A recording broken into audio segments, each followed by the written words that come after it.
सर्वमंगलमांगल्ये शिवे सर्वार्थसाधके शरण्ये त्र्यंबके गौरी नारायणी நமோஸ்துதே. பொதுவா கடவுள் எங்க இருக்காங்க, அம்பாள் எங்க இருக்காங்க அப்படின்னு கேட்டா எல்லாரும் சொல்ற பதில் என்ன? எல்லா இடத்துலையும் இருப்பாங்க இல்லையா? அதுதான் எல்லாருடைய பதிலா இருக்கும். கடவுள் எங்க இருக்காங்க அப்படின்னா எல்லா இடத்துலையும் இருக்காங்க. அந்த எல்லா இடம்ன்றது எதோட சேர்ந்துன்னா நம்மளுடைய ஆத்மா கூட. நம்மளுடைய உடம்பு யார் கொடுத்தது? நம்மளுடைய தாய் தந்தை. ஆனா இந்த உடம்புக்குள்ளே உயிர்னு சொல்றோம் இல்லையா? அந்த உயிருக்கு இன்னொரு பேர் இருக்கு, அதுதான் ஆத்மா. அந்த ஆத்மா யாரு கொடுத்ததுன்னா பரமாத்மான்னு சொல்லக்கூடிய பராசக்தியினுடைய அம்சம்தான் ஆத்மா. பராசக்தி அந்த வார்த்தைக்கு அர்த்தம் என்ன அப்படின்னா, பரான்னா எங்கும் எல்லா இடத்திலேயும் வியாபிச்சிருக்கிற சக்திக்கு பேரு பராசக்தி. அது கடல் மாதிரின்னா அந்த கடலினுடைய ஒரு துளி அதுதான் எல்லாருக்குள்ளேயும் என்னவா இருக்கு? ஆன்மாவா இருக்கு, உயிரா இருக்கு, பிராணனா இருக்கு, அதுதான் இருக்கு.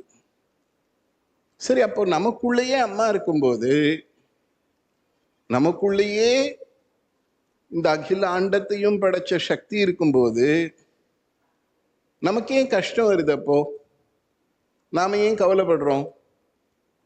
நமக்குள்ளேயே அம்பாள் இருக்கான்னு சொல்றோம். அகிலாண்ட கோடி பிரம்மாண்ட நாயகி.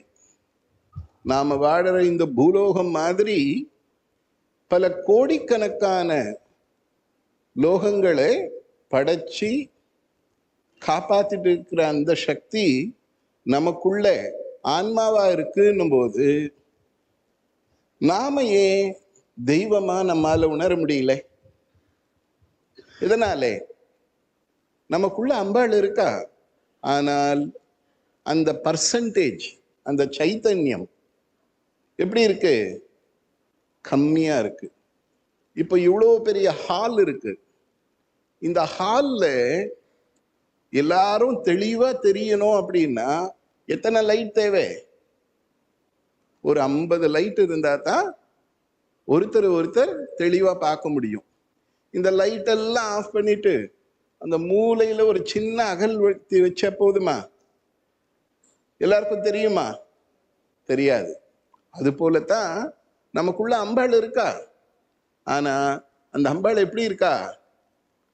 ஒரு சின்ன குட்டி தீபத்தை விட இன்னும் கம்மியா இருக்கா. நாம பிறக்கும் போது எவ்வளவு பெருசு இருந்தோம்? எவ்வளவு பெருசு இருந்தோம் பிறக்கும் போது? சின்னதா 1.5 கிலோ 2 கிலோ. 5 வயசுல எப்படி இருந்தோம்? ஒரு 2.5 அடி உயரத்துல இருந்தோம். 20 வயசுல ஒரு 4.5 5 அடி உயரத்துல வந்தோம். அப்போ ஒரு 60-70 கிலோ ஆனோம். ஆனா நம்ம பிறக்கும் போது நமக்குள்ள பராசக்தின்னு சொல்ற இந்த ஆன்மா எவ்வளவு பெருசு இருந்திருக்கோம்? அணுவுக்கும் அணுவாய். அதை சொல்லவே முடியாது. உதாரணத்துக்கு வேணா ஒண்ணு சொல்லலாம். நம்மளுடைய தலை முடி இருக்கு இல்லையா? அந்த முடிய 1000 பகுதியா பிரிச்சா ஒரு பகுதியினுடைய அளவு என்ன? அதுதான் நமக்குள்ள ஆன்மா. நம்ம பிறக்கும் போது குட்டியா ஒரு 1/2 அடியில இருந்தோம். 25 வயசுல 5 அடி ஆனோம். நம்ம பிறக்கும் போது ஆன்மா ரொம்ப ஒரு சின்ன பொரிய விட கம்மியா இருந்தது. 70 வயசு 50 வயசுல எவ்வளவு இருக்கு? எப்படி இருக்கு?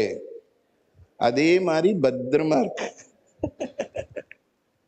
வளரவே இல்லை. அப்படியே வச்சிருக்கோம். எப்படி வந்தோமோ ரொம்ப பத்திரமா அப்படியே வச்சிருக்கோம். உடம்ப வளர்த்தோம், ஆனா ஆன்மாவை வளர்க்கல. அந்த ஆன்மா வளராதாலே அது தெய்வ சக்தி இருக்கு, பராசக்தி நமக்குள்ள ஆத்மாவா இருக்கா. ஆனா அந்த ஆத்மா ரொம்ப சின்னதா இருக்கிறதால அந்த சக்தியை நம்மால உணர முடியல. இப்ப நம்ம வீட்டுல ஒரு செடி வளர்க்கிறோம், மல்லிப்பூ செடி. ஒரு 150 200 பூ பூக்கிறது. அப்ப அந்த இடத்துல போகும்பொழுது எப்படி இருக்கும்? வாசனையா இருக்கும். ஒரே ஒரு பூ பூக்கிறது, எப்படி இருக்கும்? இருக்கும், ஆனா அது நமக்கு வாசனை வர அளவுக்கு போதாது.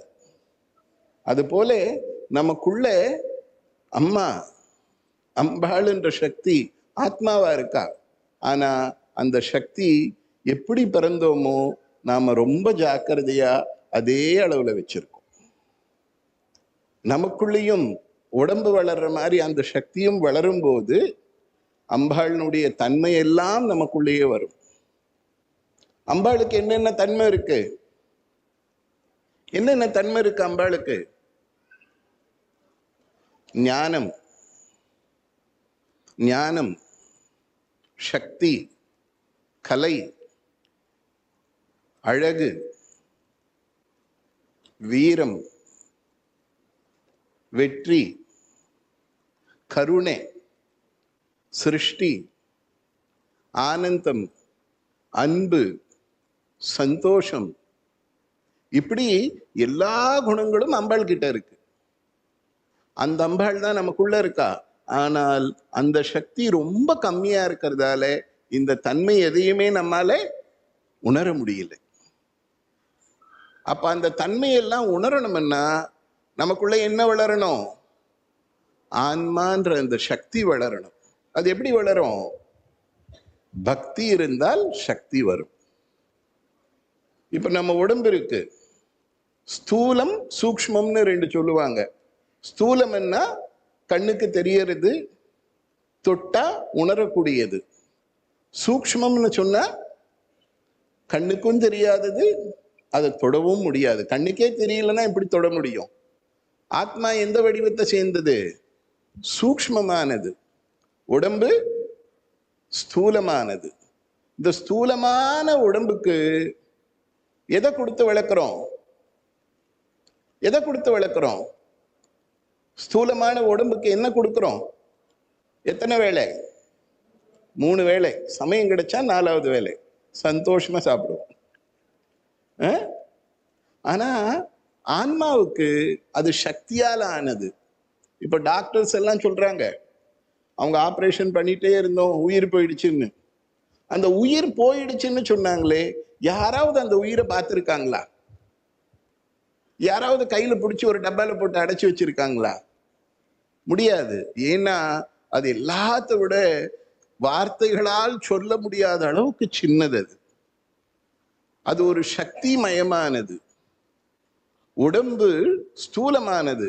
உடம்புல சதை, ரத்தம் இத்தனையும் இருக்கும். ஆனா ஆன்மா சக்தி மாதிரி. மல்லிப்பூ செடி பக்கத்துல போனா எப்படி இருக்கு? நமக்கு வாசனையா இருக்கு, உணர்றோம் இல்லையா? நல்லா உணர்றோம். என்னைக்குன்னா கண்ணுல பார்த்துருக்கோம்மா வாசனையை. அங்கே இருக்கு, ஆனா கண்ணுக்கு தெரியாது. அதே தன்மைதான் ஆன்மாவுக்கும். அங்க இருக்கும், கண்ணுக்கு தெரியாது.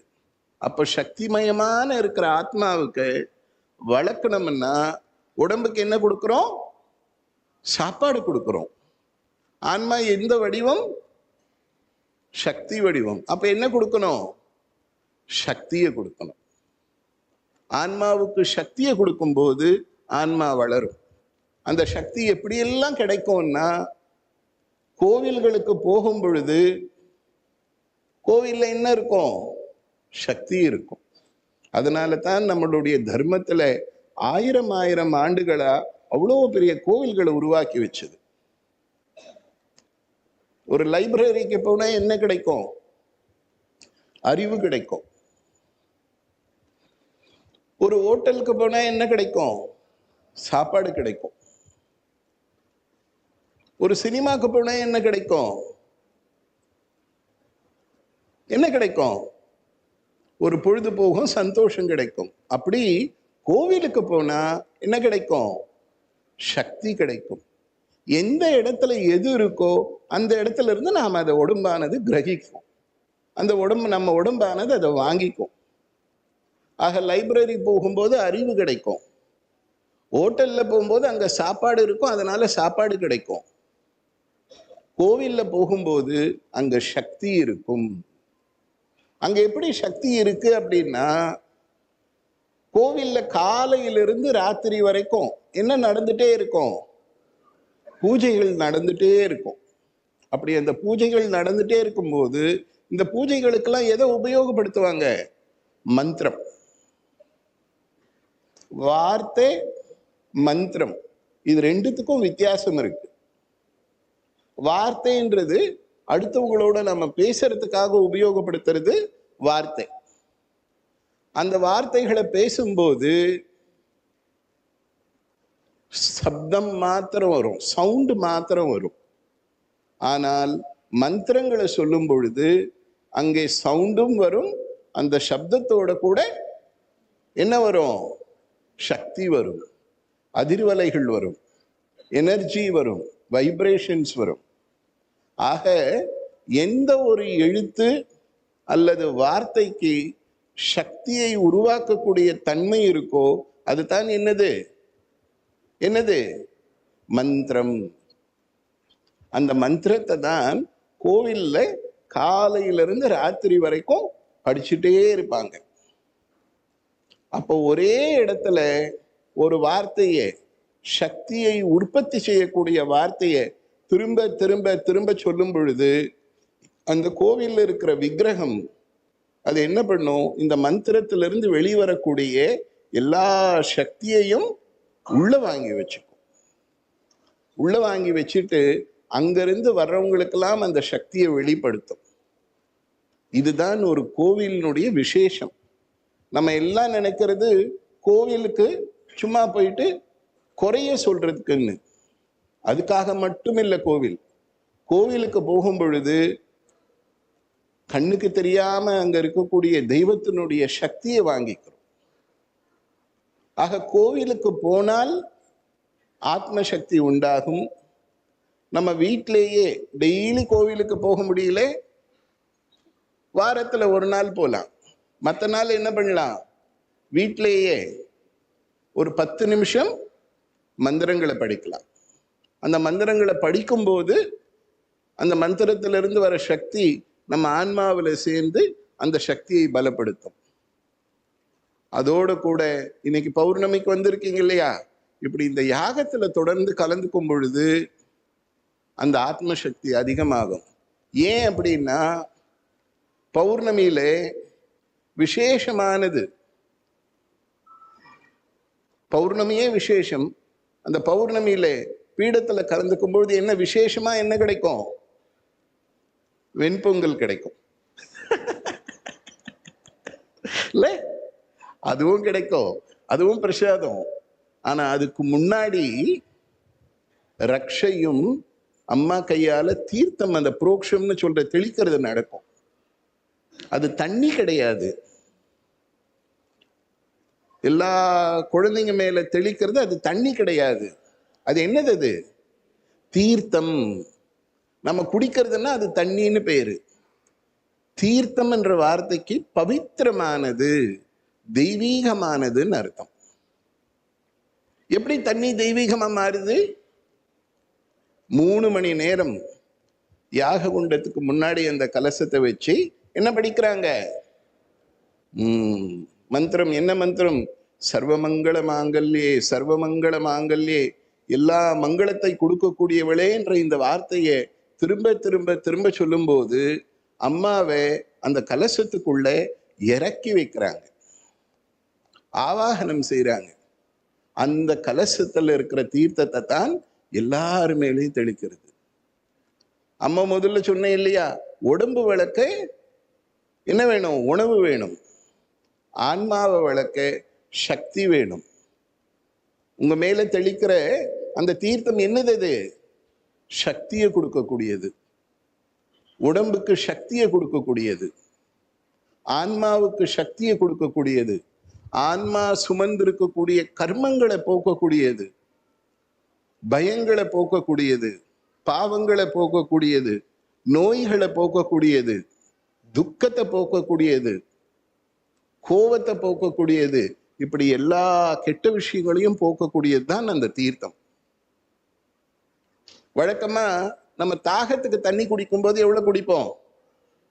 2 கிளாஸ் 1 கிளாஸ் குடிப்போம். ஆனா கோவில்ல தீர்த்தம் தரும்போது எவ்வளவு தராங்க?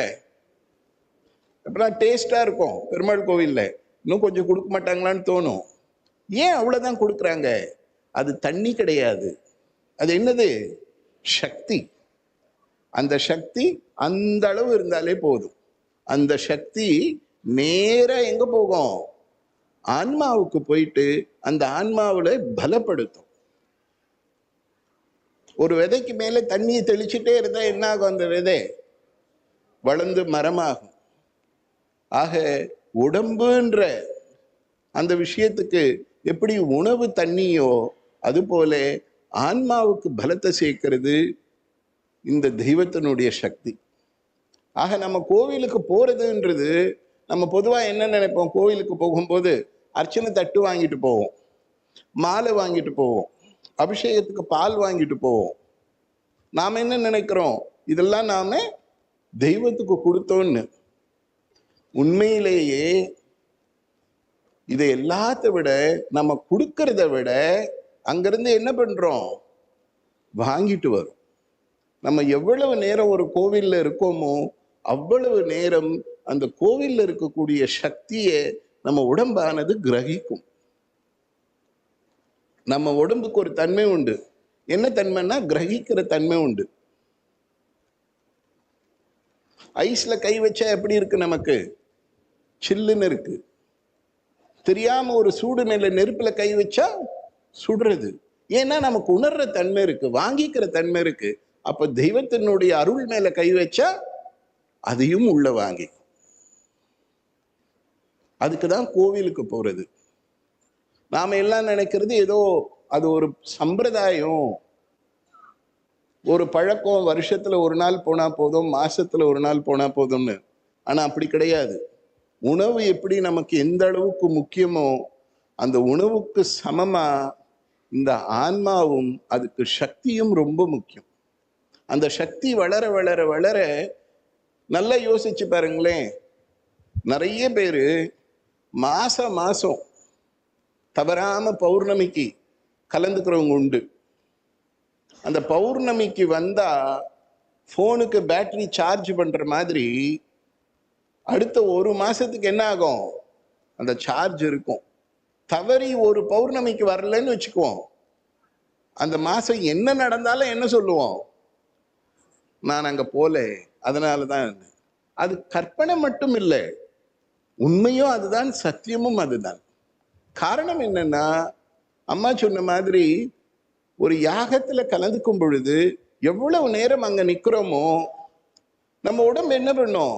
சுவாசிக்கும். சுவாசிக்கும் போது எதை சுவாசிப்போம்? காத்த சுவாசிக்கிறோம். ஒரு யாகத்தாண்டு இருந்து சுவாசிக்கும் பொழுது நம்ம மூச்சு இழுக்கும் போது காத்து மட்டும் உள்ள போகுமான்னா கிடையாது. அந்த காத்தோட கூட என்ன போகும்? சக்தியும் போகும், அந்த மந்திர ஒலிகளும் போகும், அந்த மந்திர ஒலியிலிருந்து வரக்கூடிய சைத்தன்யமும் நமக்குள்ள போகும். அந்த சைத்தன்யம் போயிட்டு நமக்கு சக்தியை தரும். அது எப்படிப்பட்ட சக்தி இருக்கும்னா, கவலை கஷ்டம் இதெல்லாம் இருந்தாலும் இது எதையுமே பாதிக்காத அளவுக்கு மனசுக்குள்ள ஒரு நிம்மதியை தரும், மனசுக்குள்ள ஒரு தைரியத்தை தரும், மனசுக்குள்ள ஒரு பலத்தை தரும். இதுதான் அந்த சைத்தன்யத்தினுடைய விசேஷம். அதனாலே உடம்ப வளர்க்கிற மாதிரி நமக்குள்ள அம்பாள் எப்பவுமே இருக்கா. என்ன ரூபத்துல? ஆத்மா ரூபத்துல. அதுவும் வளரும் போது நமக்கு ஞானம், சந்தோஷம் இதெல்லாம் இயற்கையாவே எப்பொழுதுமே சாஸ்வதமா நம்ம கிட்ட இருக்கும். அதனால மனுஷ பிறவி ஒரு பெரிய பாக்கியம். அந்த பிறவி கிடைக்கிறது. அப்படி பிறவி கிடைச்சாலும் பக்தி கிடைக்கிறது அதை விட பெரிய பாக்கியம். அந்த பக்தி கிடைக்கும் பொழுதுதான் இப்படி இந்த பூஜையில கலந்துக்கிற, கோவிலுக்கு போற சந்தர்ப்பம் எல்லாம் வரும். பக்தி இல்லாம ஒருத்தரால வாழ முடியாதா அப்படின்னா வாழலாம். ஏன் இப்ப மிருகங்கள் இருக்கே, என்ன பக்தியோடவா இருக்கு? கோயிலுக்கு போதா? பெருச்சாலி நாய் இல்லாம் இல்ல, நல்லா இருக்காங்க. பக்தி இல்லாமல் மனிதனால் வாழ முடியும். ஆனால் பக்தி இருக்கும் பொழுது அந்த வாழ்க்கை ரொம்ப அர்த்தம் உள்ளதா இருக்கும், ஆனந்தம் தரக்கூடியதா இருக்கும். ஏன்னா பக்தின்ற ஒண்ணு என்ன பண்ணும், நமக்கு தேவையான நல்ல விஷயங்கள் எல்லாத்தையும் சொல்லி தரும். பக்தி இல்லாம வாழலாம், ஆனா பக்தியோடு வாழும்போது நம்ம வாழ்க்கையில ஒரு பெரிய அர்த்தம் இருக்கும். நாம நிறைய புண்ணியம் பண்ணி இருப்போம், பாவம் செய்ய பயப்படுவோம். இதெல்லாம் எப்போன்னா பக்தி இருக்கும்போது. அதனாலே மனுஷ பிறவி கிடைச்சது அபூர்வம். அந்த மனுஷ பிறவியில எல்லாருக்கும் பக்தி கிடைச்சது அபூர்வம். அந்த பக்தியை கொடுத்த அம்மாவுக்கு நன்றியோட பிரார்த்தனை பண்ணி, அந்த சக்தியை சந்தர்ப்பம் கிடைக்கும் போதெல்லாம் இந்த ஆன்மாவுக்கு சக்தி கொடுக்கக்கூடிய அந்த தெய்வ சக்தியை கோவில், பூஜை, புண்ணியம், தானம் இதுகளெல்லாம் பண்ணி அந்த சக்தியும் உருவாக்கிக்கிட்டு அம்மாவுடைய பரிபூர்ண அருளோட சகல லோகத்தில் இருக்கிற சகல ஜீவனும் சந்தோஷமா ஆனந்தமா இருக்கணும்னு நான் ஆசீர்வதிக்கிறோம்.